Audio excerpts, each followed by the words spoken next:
क्या आपने कभी सुना है उस महान सम्राट की कहानी जिसके नाम से ही दुश्मनों की रूह कांप जाती थी?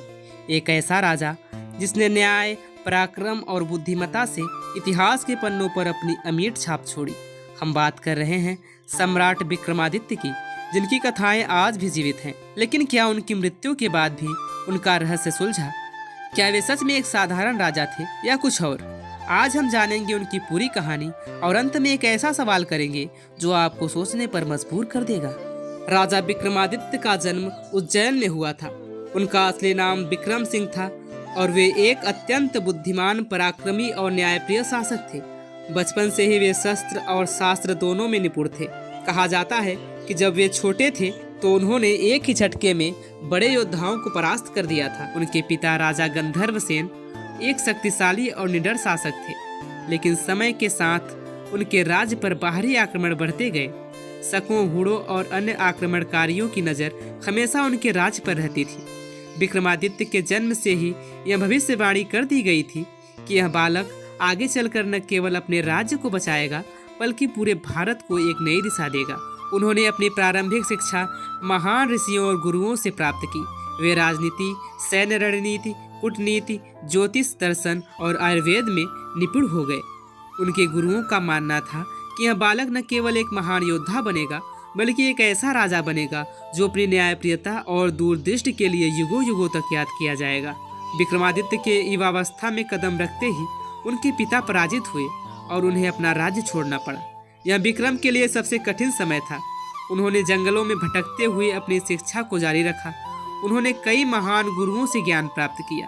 युद्ध कला, कूटनीति, राजनीति और ज्योतिष में वे पारंगत हो गए। कुछ वर्षों बाद उन्होंने अपने विश्वसनीय साथियों के साथ मिलकर एक योजना बनाई और धीरे धीरे अपने राज्य को फिर से संगठित किया। वे छापामार युद्ध करते थे जिससे दुश्मनों के शिविर में खौफ फर जाता था। धीरे धीरे उन्होंने अपने राज्य के सैनिकों का मनोबल बढ़ाया और दुश्मनों को एक के बाद एक पराजित किया। जब विक्रमादित्य युवावस्था में पहुंचे तब उनके राज्य पर शकों का आक्रमण हुआ। उनके पिता राजा गंधर्व सेन इस युद्ध में वीर गति को प्राप्त हुए। विक्रम ने अपनी शक्ति और रणनीति से शकों को पराजित किया और एक ऐसे युग की नींव रखी जिसे विक्रम संवत के रूप में जाना गया। लेकिन क्या सिर्फ एक युद्ध जीतने से महान सम्राट बना जा सकता है? नहीं। विक्रमादित्य ने अपनी सेना को और मजबूत किया। उन्होंने राज्य की आंतरिक व्यवस्था को सुधारने के लिए बड़े निर्णय लिए। उन्होंने किसानों को नई तकनीकों से अवगत कराया, व्यापार मार्गों को मजबूत किया और न्याय प्रणाली को इतना सख्त बना दिया कि अपराधियों में भय व्याप्त हो गया।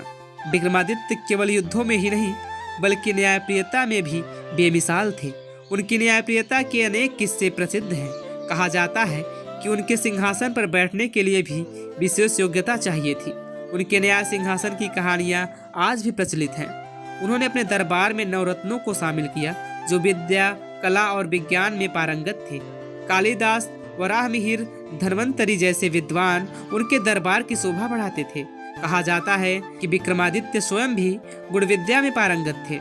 राजा विक्रमादित्य का नाम बेताल पच्चीसी से भी जुड़ा है।